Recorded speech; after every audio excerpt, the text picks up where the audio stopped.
Hello, thank you very much for joining us on platform on the network service of the NTA. I'm Ruth Aguela. According to current statistics, about 14.8 million Nigerians are aged 60 years and above, and the number we hear will continue to grow. Of course, people grow old every day. An aging population no doubt poses numerous social and economic challenges, but with the right set of policies, it can equip a society to address these challenges in due time. Poverty, coupled with the COVID-19 pandemic, which has had a hard toll on older persons in the country, necessitated the federal government's move to develop the national policy on aging. And with the establishment of the National Senior Citizen Center that falls under the purview of the Ministry of Humanitarian Affairs, Disaster Management and Social Development to cater for the needs of older persons in the country, from healthcare, income entitlement, engagement of capacities for older persons, psychological well-being, and other needs of older persons, of course. Now, with the coming on board of the National Senior Citizen Center, what are the prospects and projections in addressing challenges around older persons in the country?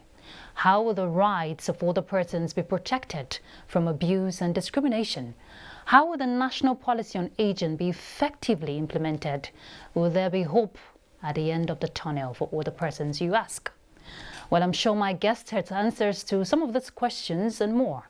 Our focus on platform today is the place of senior citizens and development in Nigeria. My guest is Dr. Omokaro, Director General, National Senior Citizen Center, a dogged woman who has refused to grow old as she continues to strive hard to see older persons have a better life in the country. Thank you very much for joining us. Thank you so much. I think this is the best place to be, Ruth. Laraba. Yes, thank you. Okay, and of course I have my panelist, Laraba Murray. She's from the Abuja Inquirer newspaper here in Abuja. She's a reporter there. Thank you very much, Laraba, for joining us. Thank you for having me. Okay, so let me quickly go through a bit of the profile of Dr. Omokaro, because she has a handful of it.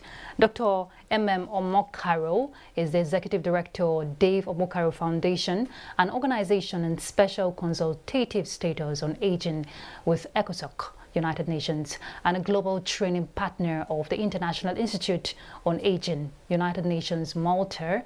She has served as a visiting and also a lead scholar with the National Universities Commission as focal person, facilitating the development of benchmark statements and minimum academic standards in PGD, MSc, and PhD studies in gerontology, and the training of teaching staff in gerontology in 11 Nigerian universities.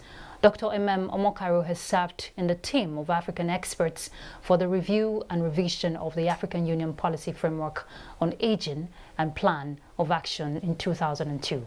She is a member editorial board of INEA, Journal of Aging in Developing Countries, and special editor on Focus on Aging in Africa, as convener and co-chair of the stakeholder group on Aging Africa. Dr. Omokaro has enhanced rights, advocacy, legislation, and research. She holds a PhD in development sociology from the University of Calabar and postdoctoral certificate in sociology gerontology from the International Institute on Aging, UN Malta. She is a recipient of numerous academic awards and author of many academic papers in aging. I could go on and on. But she's presently the Director General, National Senior Citizen Center. Congratulations, your hard work paid off. We hope to see the result of being the head. This is the first time Nigeria is going to be having a center for older persons in the country. So.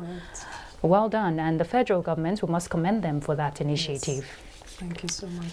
All right, now let's begin this way, Dr. Omokaro. Once again, welcome to Platform. Thank you.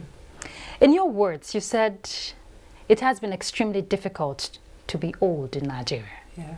And gone were the days, when the plight of older persons, we hear they only come out to just complain. Yeah. There is no strategic, structure for them. Yes. Tell us briefly, how is it then? And what has changed now, with the coming on board of the National Senior Citizen Center? Yeah, then, first and foremost, let me thank you for having me again. And then let me also applaud our older persons, our senior citizens, for their resilience over the years, in spite of, the drudgery of old age then. Of course, comparatively, you know that there is no way you can say for sure that you have programs and activities and a budget line to integrate any population group in development process if you do not have the institutional structures to articulate exactly what you want to do, who you want to do it for, and the outcomes that you want. Yes. So that was the situation for older persons in Nigeria. So any approach to, inclusion of older persons in any kind of program and activity was haphazard. It was arbitrary. It was not compelled.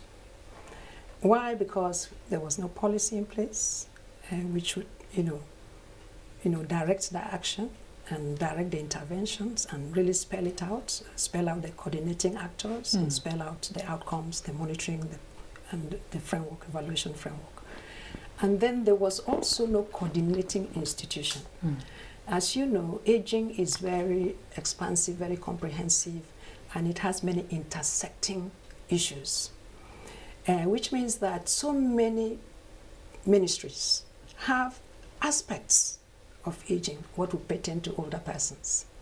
So for aging to have been for issues of older persons to have been in one unit in the ministry meant that they really, every other thing fell through the cracks. And that was how it was then.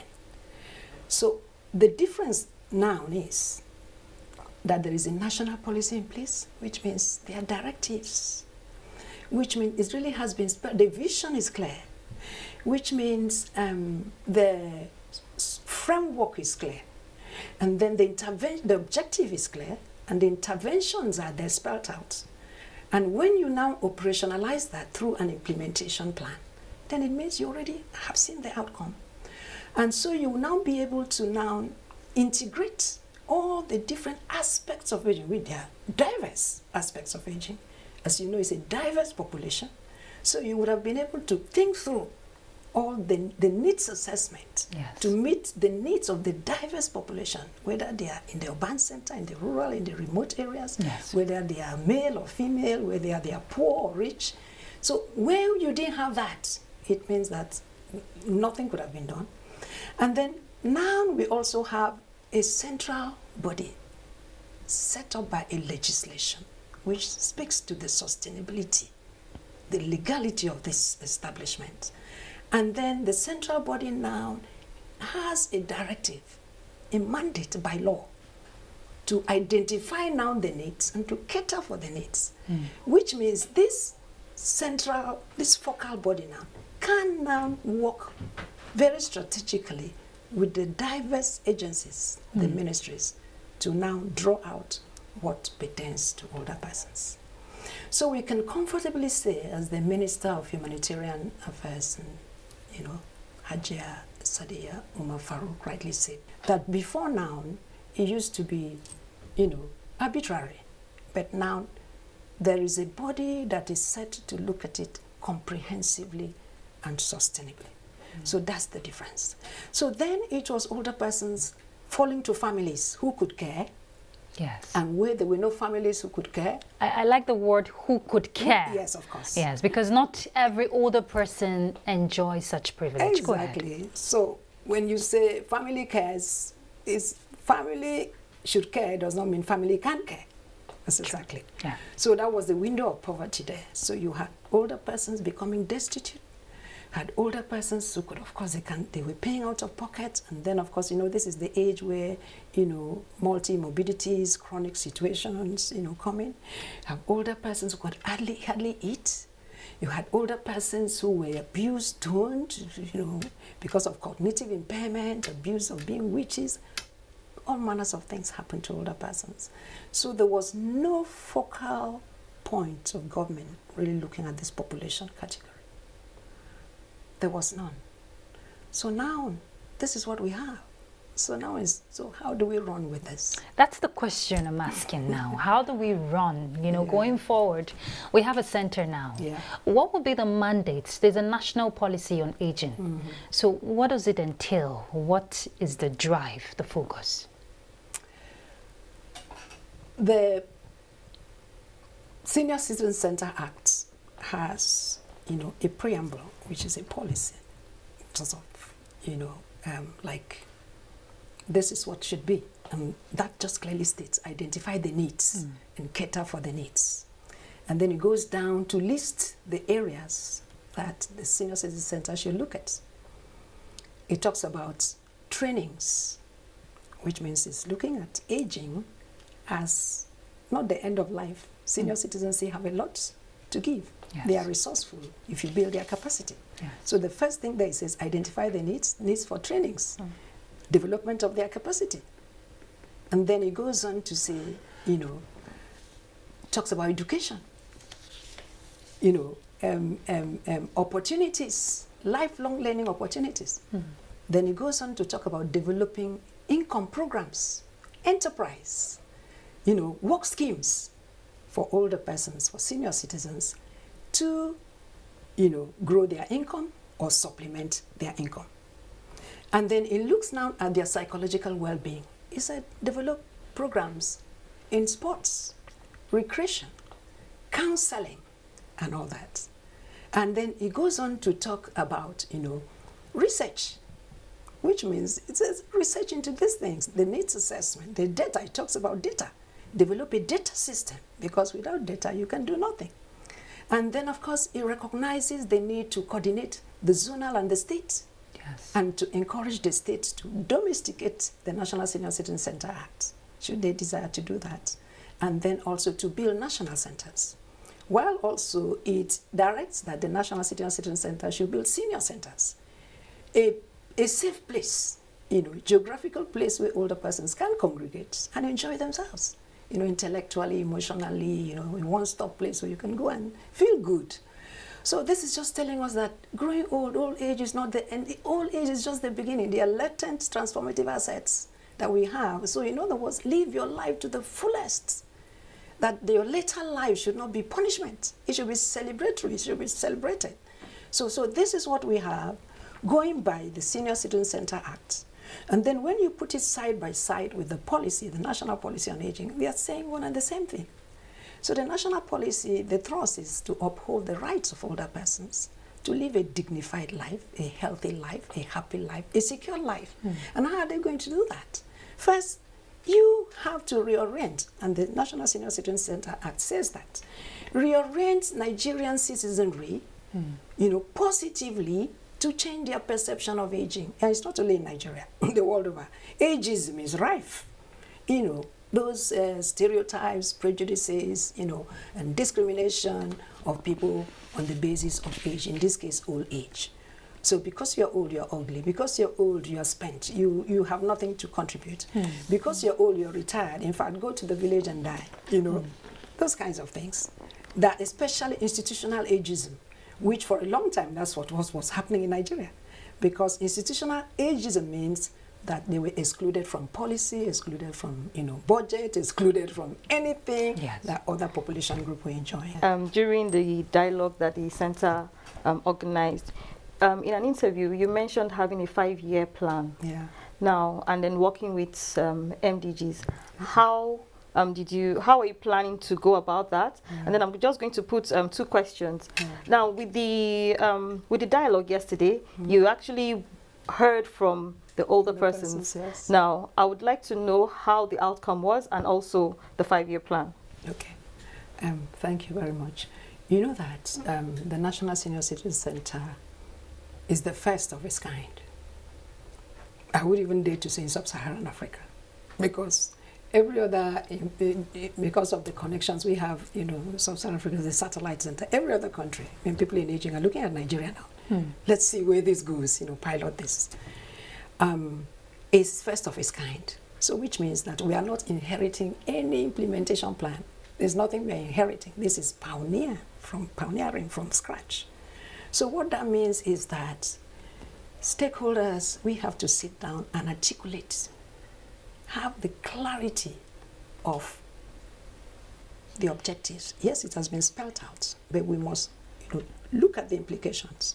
So for me, for the center, our short term, what we must of necessity do is to have a strategic plan, which means you have articulated it. So this is, and you have, with the outcome in mind, this is the plan. But before we go to the strategic plan, we have to have a roadmap to developing that strategic plan. It's not haphazard. You don't just get up and throw activities here and throw it here, no. How are we going to arrive at that strategic plan, implementation plan development? What are the processes and the activities that we need to consider? So that when you look at it, all the stakeholders will say, yeah, we need to do this, and this is leading here. So it's going to be a very collaborative, activity. Because first, if you get the roadmap correct, if you get the roadmap to the development of that plan right, then developing the plan itself is going to be very, very correct. So yes, we are looking to developing not just a short-term plan. Okay. Well, it's short-term, 5 years is quite short. Yes. But a 5-year, that 5-year means that we will be able to put things in place. These are our objectives, these are our goals, these are the domains we have identified, these are the activities and the programs that we need to do, and that way all our collaborating MDAs, are collaborating international institutions, UN agencies, now can find out where they fit. This is what I want to collaborate with you on. So it's clear to everybody. So we have a map laid out. So it's clear. Is it health and well-being? Everything is set out. So that is what we want, that clarity, so that other collaborators can fit in. Okay, now, since we're talking clarity, I know you just recently had a maiden dialogue with the senior citizens, and you're looking at collaboration, with MDAs, CSOs, and key players. Yes. Now, in what way do you hope to ensure that this implementation plan come to fruition? Because there's one thing to have policies in place. When it comes to implementation, that's always a major challenge. And with the establishment of the National Senior Citizen Center, there's a lot of hope, that has been aroused, from senior citizens that yes, their plights will be addressed. But what are you looking at? I want to say that this concern is commonplace. It's very common. If you talk to the average Nigerian about a policy, the first thing they tell you is, oh, Nigerians, we're very good at drafting policy. We have policies, but we fail when we come to implementation. I would want to say concerning the National Senior Citizen Center that this is not a center that we can take for granted, because we know the battle that came into establishment of the center. And for the senior citizens themselves, as a matter of fact, that's why we had that Senior Citizens Forum. We want their buy-in, we want them to own it as a matter of right and law. So we want them to be the pressure group. And then, of course, the nature of the board, the way it was set up, was very deliberate. Because as I told you, aging sits in the statutory mandate of many MDAs. And the very relevant ministries, departments, and agencies are seated on that board. So that now technically ties them into the success of NSCC. And I now also want to tell you that the passion, the clarity of the vision, the clarity of the mission are very important. Leadership is very important. Very key. Leadership is very key. So I would want to say that where you have leaders and where we also have the opportunity by reason of the act, to look for subject matter experts, because the act clearly spells out that we should look out for subject matter experts, because aging is a specialty area. So we have that empowerment to look for subject matter experts. So when you take all this together and you have a board that is really out and dedicated to ensure that this goes, because the baby has just been birthed and put in our hands. The baby is in our hands. So it's for us to birth this legacy and to live it. And so I take that very personally. I take this appointment very personally, and I see it as an opportunity that has been given to me to serve my country in the best possible way and in an area that is just my passion. So I see it as a privilege, and it's not a privilege I intend to abuse. Okay, Larva. Okay, I'll still go to gerontology.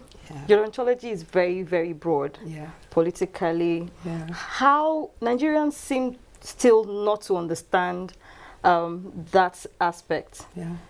Can you tell us more about it? I would like to just correct that notion, calling them, the name calling. Yes, ageism. You know, the name calling of calling an older person elderly. I would like you to just say something about that, and then the privileges that come with gerontology. Okay. Yes.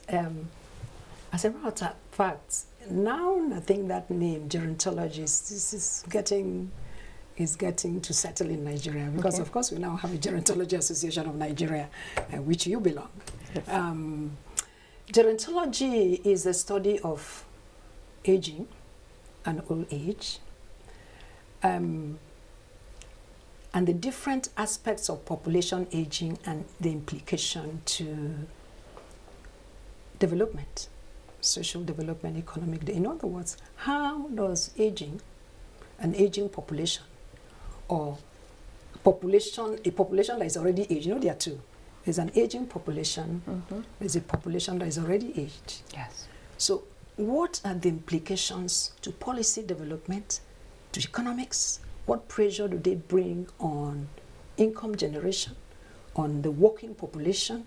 Do you have less people going to work? Do you have more people going to work because the population? So it's the effect of population aging on any aspect of life, whether it is the way it affects family. Of course, aging affects family. When you have older people in the family and you have to take care of them, when they have cognitive impairment, when they have, morbidities, income is reduced, and extended income gaps, and, so it affects the family. It first and foremost affects the person himself.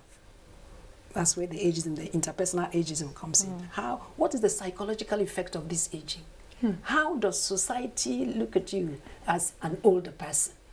So the psychology aspect of it, as it affects family, as it affects community, as it affects the nation, as it affects the economy, as it affects even, health, the health system. Is there pressure on the health system because you have more older people? Is there pressure on income generation because you have more older people? Transportation, age-friendly environment. Is the environment friendly? Can they move around? Are there barriers?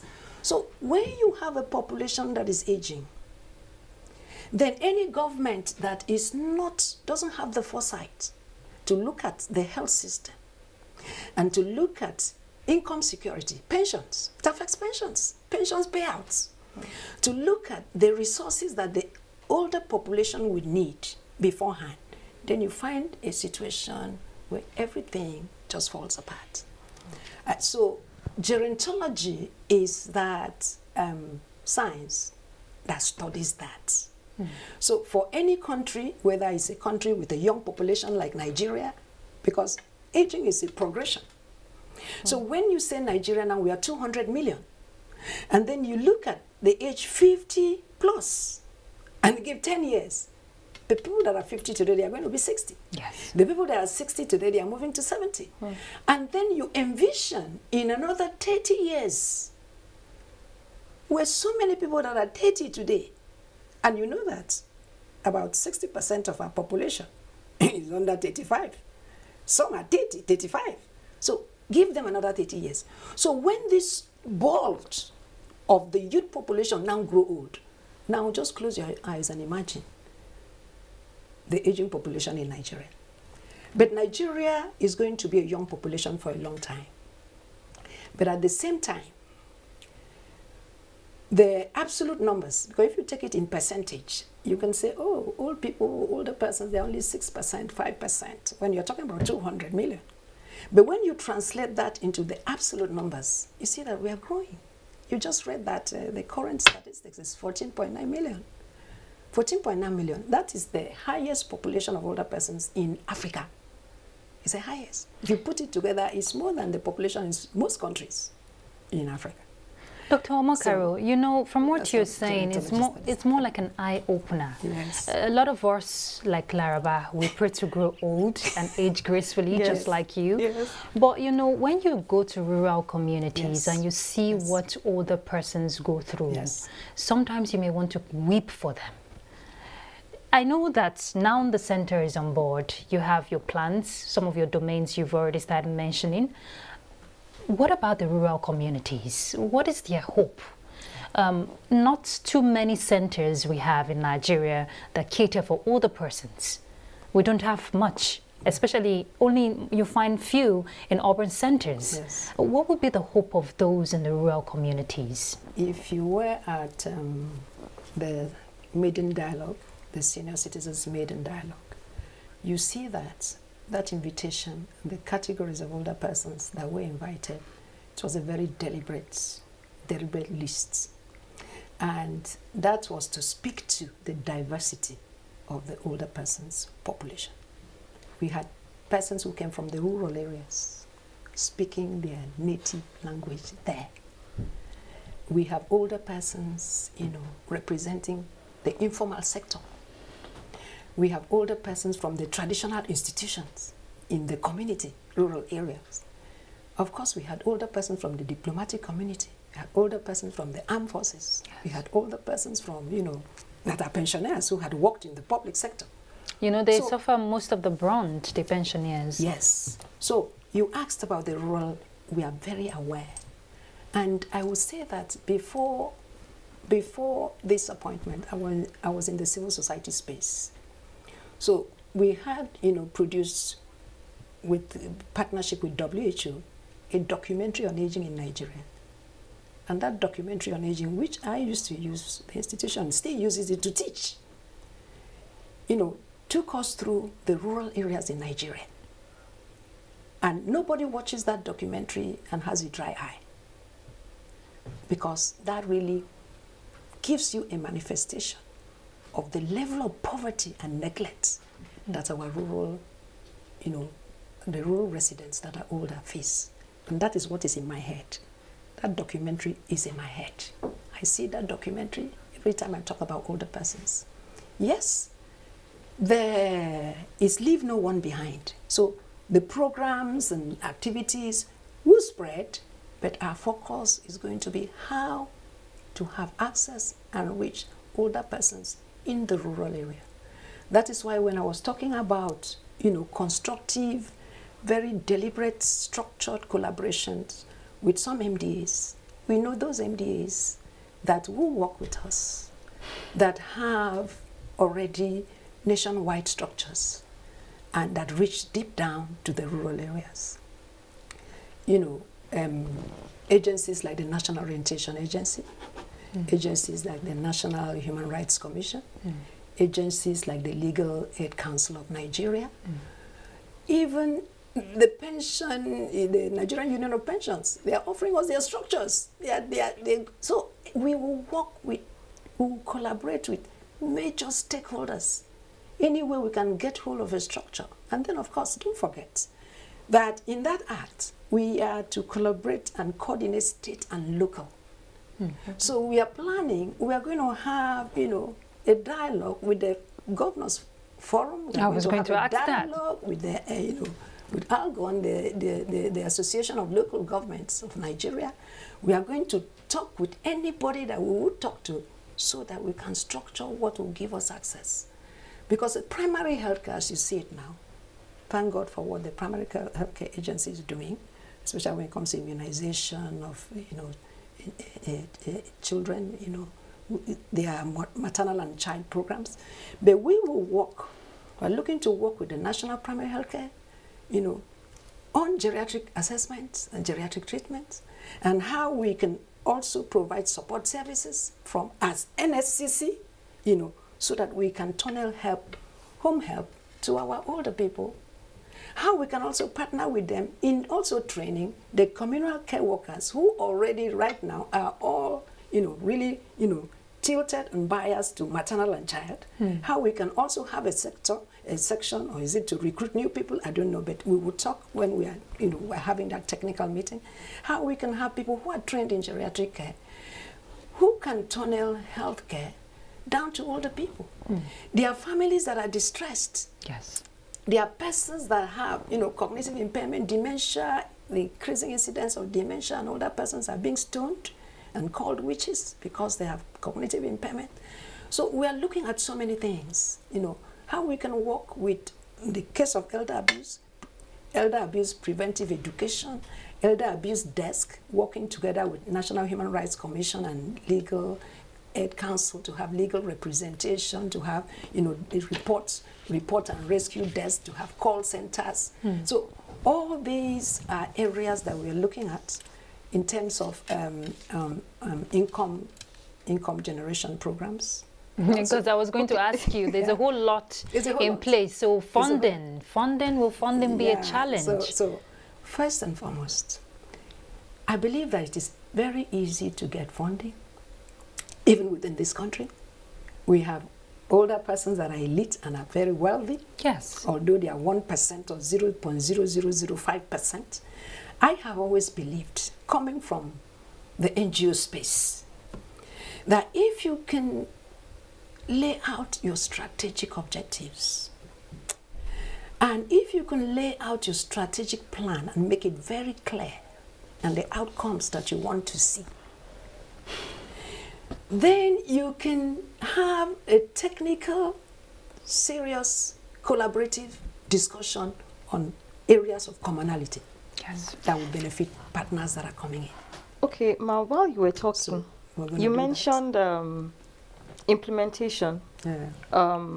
Let me put it that I had the privilege of being your student, so I watched that documentary where the lady was called a witch. Yeah. And so now, how do you intend to implement penalty for any family that has abused any of their older persons? Is there a way that the center is going to go about that? Of course. Okay.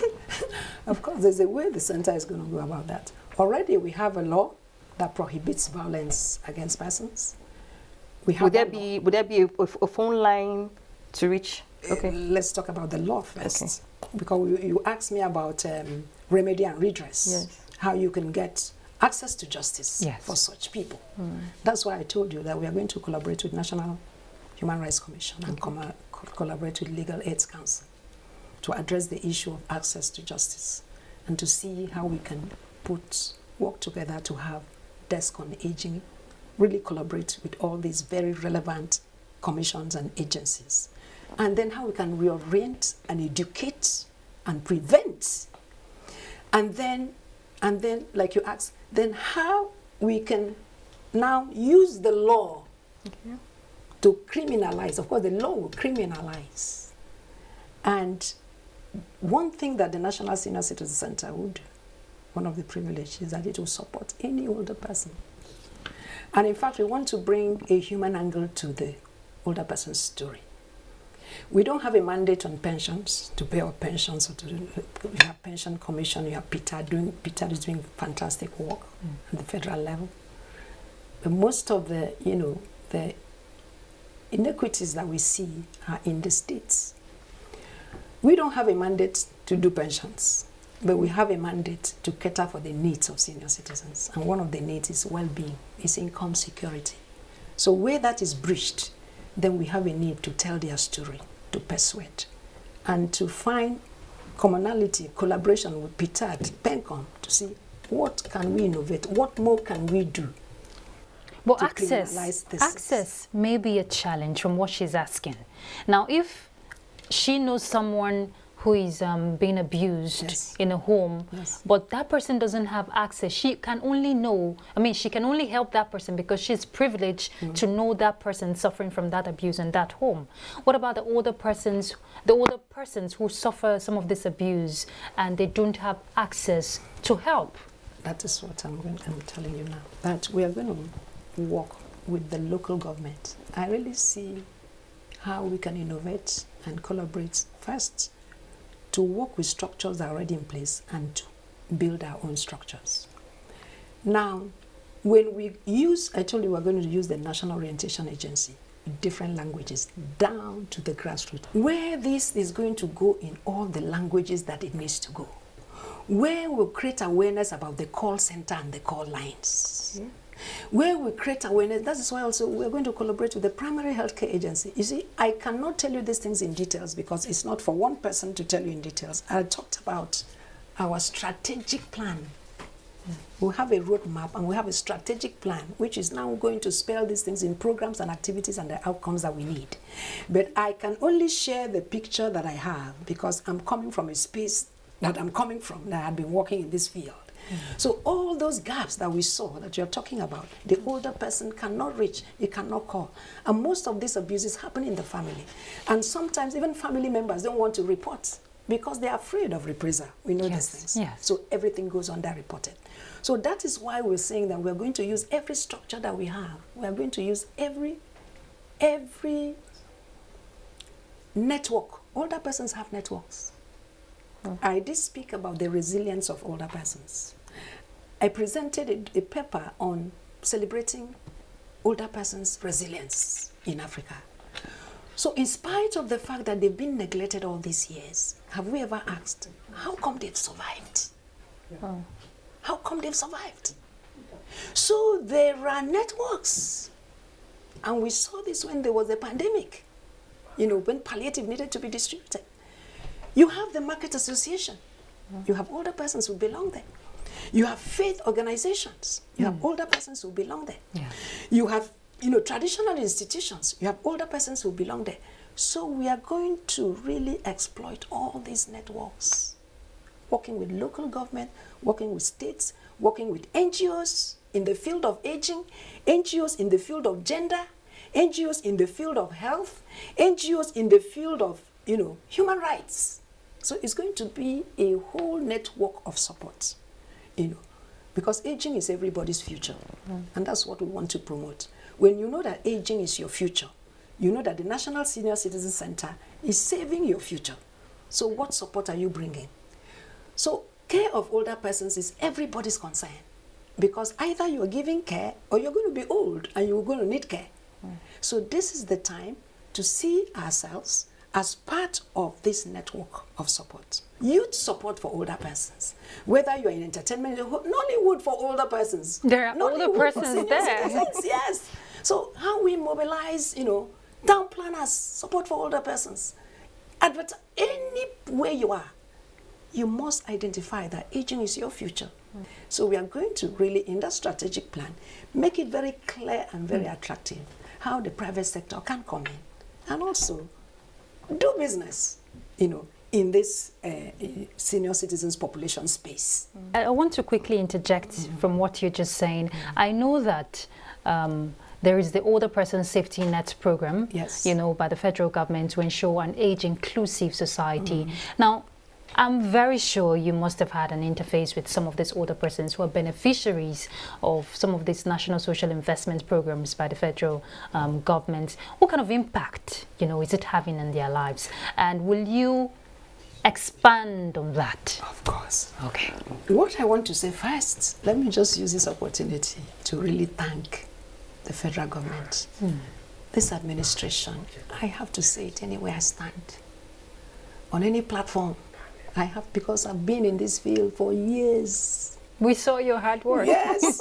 This administration of His Excellency President Muhammadu Buhari has been, for me, the listening, the compassionate, the passionate administration when it concerns the vulnerable, when it concerns older persons and persons with disability.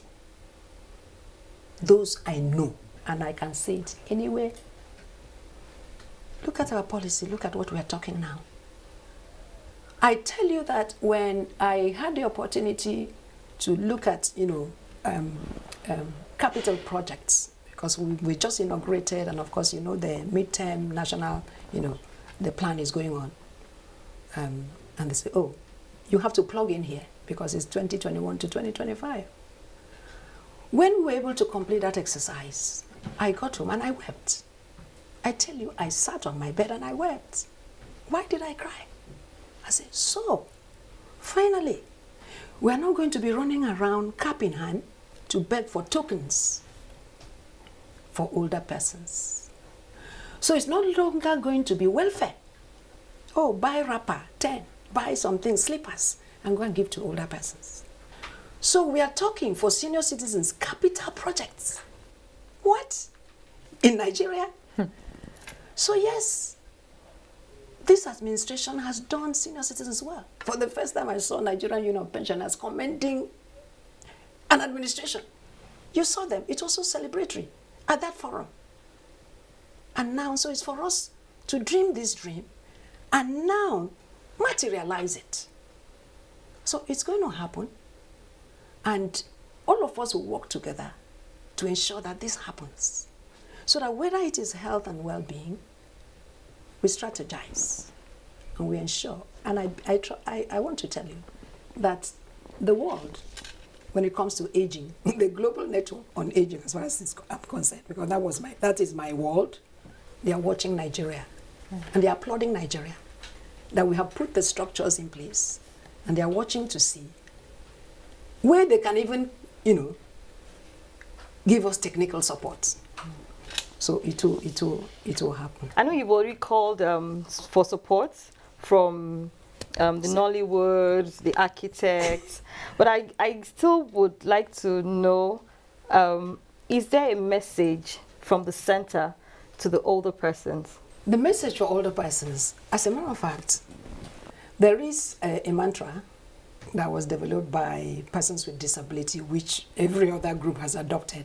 Nothing for us without us. Okay. Which means we are part and parcel. This is for us. So you hear our voices. So that's why they were the first to be engaged. Senior citizens, the first to be engaged. Why did we engage them? We wanted to introduce the act to them. We wanted to empower them with information so that they can have an expectation. We wanted them not to, just okay, there's a center, and they don't know what the center is about. They don't know what the functions are. They don't know what their rights are. So your voice is your right, and your right is your voice. So we wanted to empower them with that.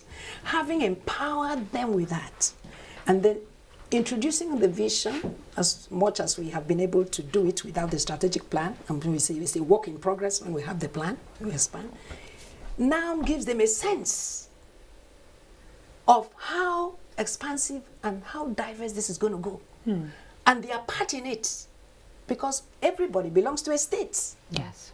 In going to persuade their states, in going to mobilize them, their own selves. So we want a sustainable engagement mechanism with all the various stakeholders. So what is the message?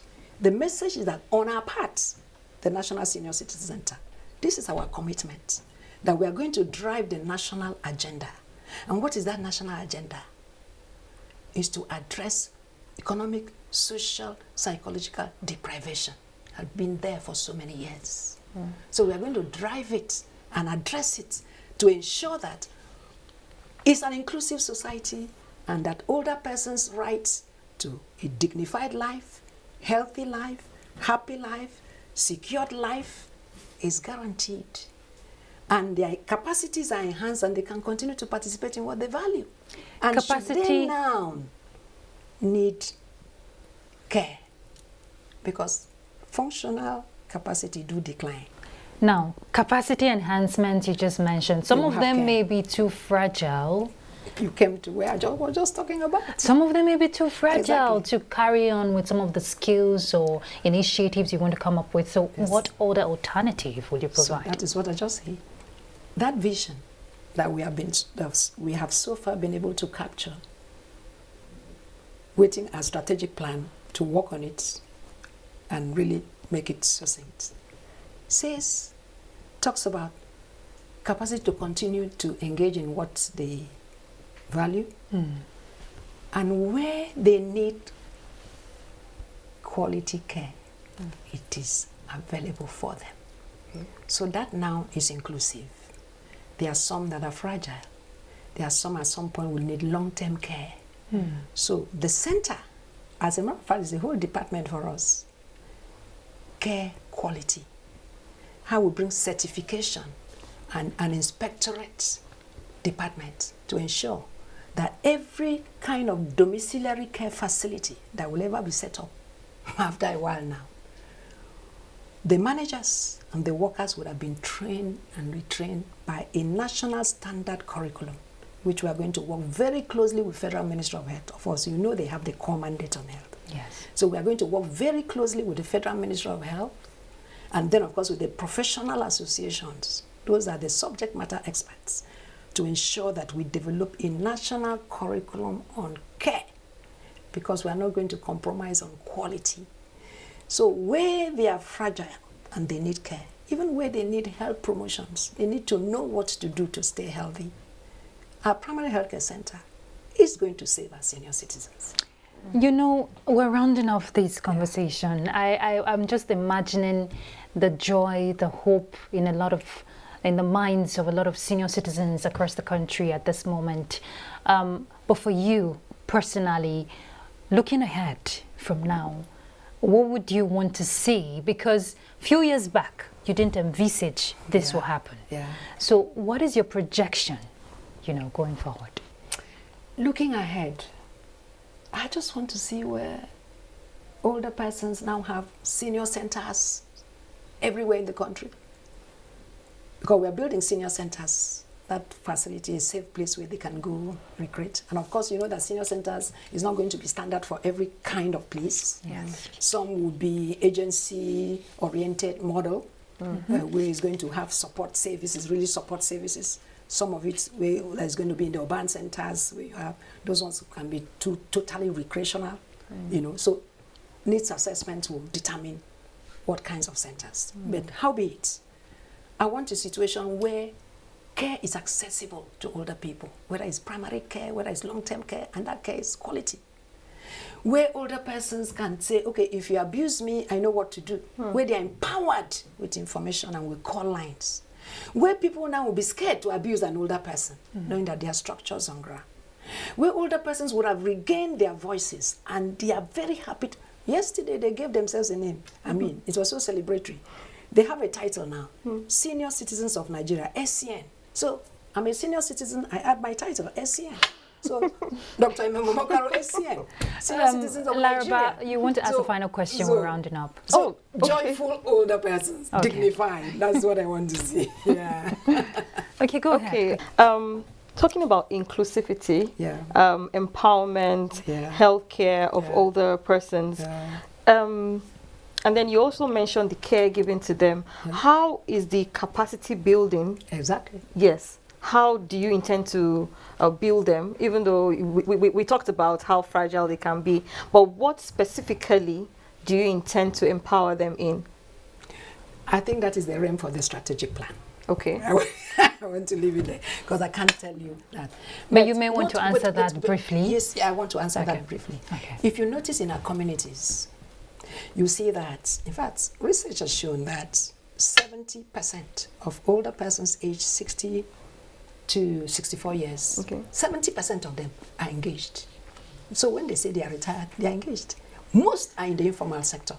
And 50% of those 65 years or above are engaged. What are they engaged doing in the informal sector? They are running subsistence livelihood programs from hand to mouth. And if you look at your community, you see what your community is endowed with. You see that old man who had been weaving that basket, still weaving that basket. When he was young, now he's very old. He's still the same basket, the same design he's weaving. And in that community, you have all the raw materials and everything. And yet that old man is still sweating man labor. So what are we going to do? We are looking at identifying older people in places like that who have been manning these things for years and seeing how we can upscale that But we want, our focus also is intergenerational. How do we incentivize the youth of that community to be part of that? How do we expand that goal? And is it technology? Is it digital? What do we need to do? That is where the stakeholders, the community youths, the older persons who have been manning these things, will talk together. So I know, think that would Dr. be Omokaro, if I allow you, you're going to continue because you're one person who is very passionate about this. And we must commend your hard work. We must, pray that you succeed. Amen. And because each and every one of us, whether we like it or not, we will cross that line. It's a We prayer. will grow old. Amen. That is our prayer. Yes. Laraba, you don't want to grow old? Of course, I want to. The way she was looking at me. Thank you so much for your No, time. for Thank you having so me. much Thank for you your so time much. on The platform. media, you have been our best friends forever. Thank you. Yes, thank you And so much. Laraba Mure from the Abuja Inquiry newspaper. Thank you so much Thank for you your for input. having me. Thank you. Thank you so much. All right, we've been looking at the place of senior citizens and development in Nigeria. There's a whole lot to be done. And already the ball is in the court. But each and every one of us have a role to play. The goal is to ensure that Nigeria has an all-inclusive society where older persons will have a dignified, happy, healthy, and fulfilled lives. That's Platform. Thank you very much for your time. I'm Ruth Agwele. Bye.